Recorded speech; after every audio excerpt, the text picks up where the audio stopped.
Subscribe करें N horror stories channel को और देखिए हर हफ्ते एक डरावनी स्टोरी। घंटी जरूर बजाएं ताकि हमारे नए वीडियोस सबसे पहले आप तक पहुंच सके।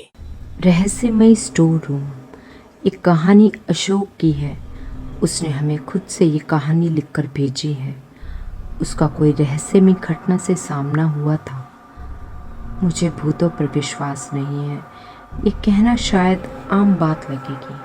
हालांकि पहले मैं भी ऐसा ही सोचता था, लेकिन जब मेरे साथ यह हादसा हुआ तब से मेरे विचार बदल गए हैं। अशोक एक सरकारी अधिकारी है। कुछ साल पहले उसकी पोस्टिंग राजस्थान में हुई थी। राजस्थान में मंडावा नाम की जगह है। वहाँ पर वो 1 बेडरूम के अपार्टमेंट में रहने गया था। यह उसके अकेले रहने का पहला अनुभव था। वह अपार्टमेंट काफ़ी पुराना था। 1930 के दशक में बनाया गया था। वो कुछ महीनों से वहाँ रह रहा था। जब वो एक दिन ऑफिस से घर आया और बाथरूम में गया तो उसने कुछ अजीब देखा। छत पर एक छेद को कवर करने वाला लकड़ी का बोर्ड ज़मीन पर 2 टुकड़ों में टूटकर पड़ा था। उसे अंदाज़ा आया कि उस छेद के पीछे एक छोटा सा स्टोर रूम था।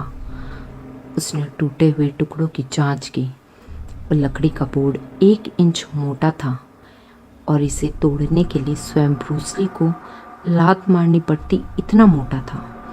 वो डर के मारे बर्फ़ की तरह जम गया था। उसे लगा कि मकान मालिक ने किसी को स्टोर रूम पर काम करने के लिए भेजा है। वह सोचने लगा कि वहाँ ज़रूर कोई छुपा हुआ है। उसने मकान मालिक को उस जगह की तस्वीरें ईमेल की और गुस्से के साथ पूछा कि क्या कोई वहाँ आया था, क्योंकि मकान मालिक ने उसे पूर्व चेतावनी नहीं दी थी।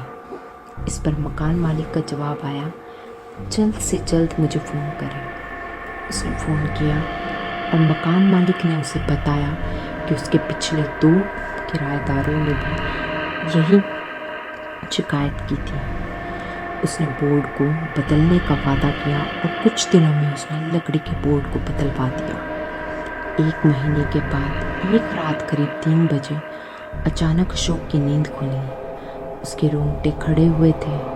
ऐसा लगा जैसे कोई उसके ऊपर अपना हाथ रगड़ रहा है। सब कुछ चुप था, लेकिन फिर उसने अपने बिस्तर के ऊपर से आने वाली उस आवाज़ को सुना।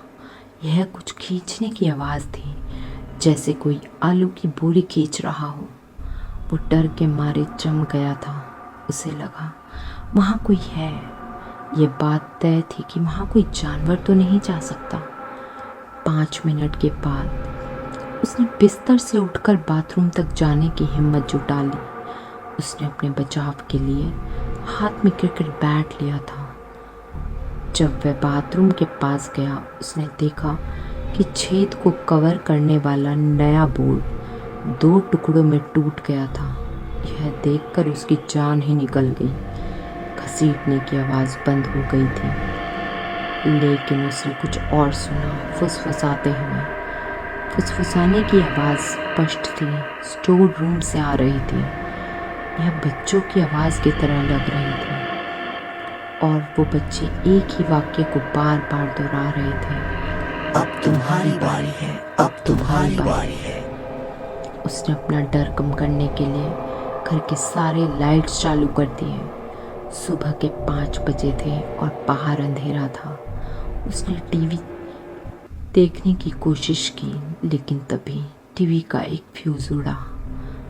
उसका पालतू तोता चार्ली, जिसका पिंजरा वह किचन में रखता था, आमतौर पर रात में कभी आवाज़ नहीं करता था, लेकिन वह अचानक से ज़ोर ज़ोर से आवाज़ करने लगा, जैसे कोई उसका गला घोंट रहा हो। उसने चार्ली को कभी भी इस तरह का शोर करते नहीं सुना था। वह चिल्ला रहा था। उसने अपनी कार की चाबियां उठाई और बाहर भागा। अपनी कार में बैठा और सूरज निकलने तक वहीं इंतज़ार करता रहा। थोड़ी देर बाद अंधेरा ढलने लगा और जब उसने लोगों को जॉगिंग करते और अपने कुत्तों को टहलाते हुए देखा तो इससे उसे वापस अंदर जाने के लिए काफ़ी हौसला मिला। घर का दरवाज़ा खुला था। उसे याद नहीं जब वह भागा तब उसने इसे बंद किया था या खुला ही छोड़ दिया था। वह चार्ली को देखने के लिए रसोई में गया और वह अपने पिंजरे में नहीं था। यह देखकर फिर डर के मारे उसकी जान निकल गई। किचन की सभी खिड़कियां बंद थीं, इसलिए उसने हर जगह अंदर देखा।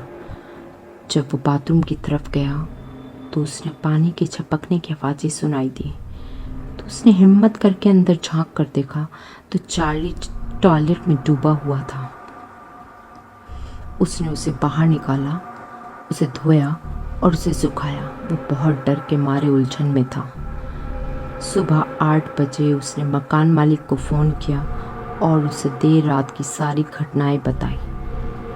ओह वाह, आपने फुसफुसाहट भी सुनी है, मकान मालिक ने कहा।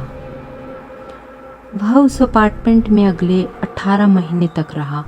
उसने कुछ मौक़ों पर फुसफुसाहट सुनी और कई बार छत से बोर्ड में छेद को कवर किया। उसके बाद उसकी वहाँ से ट्रांसफ़र हो गई। हालांकि अब वह कहीं और रहता है। मकान मालिक ने हाल ही में उसे फ़ोन किया। उसने कहा कि उसके नए किराएदारों ने उसके साथ वहाँ जो कुछ हुआ उसके बारे में बात करने की मांग की है, लेकिन उसने साफ मना कर दिया। वह उस अनुभव को फिर याद नहीं कर सकता। उसने उनसे कहा, मुझे भूल जाओ, अब यह उनकी समस्या है।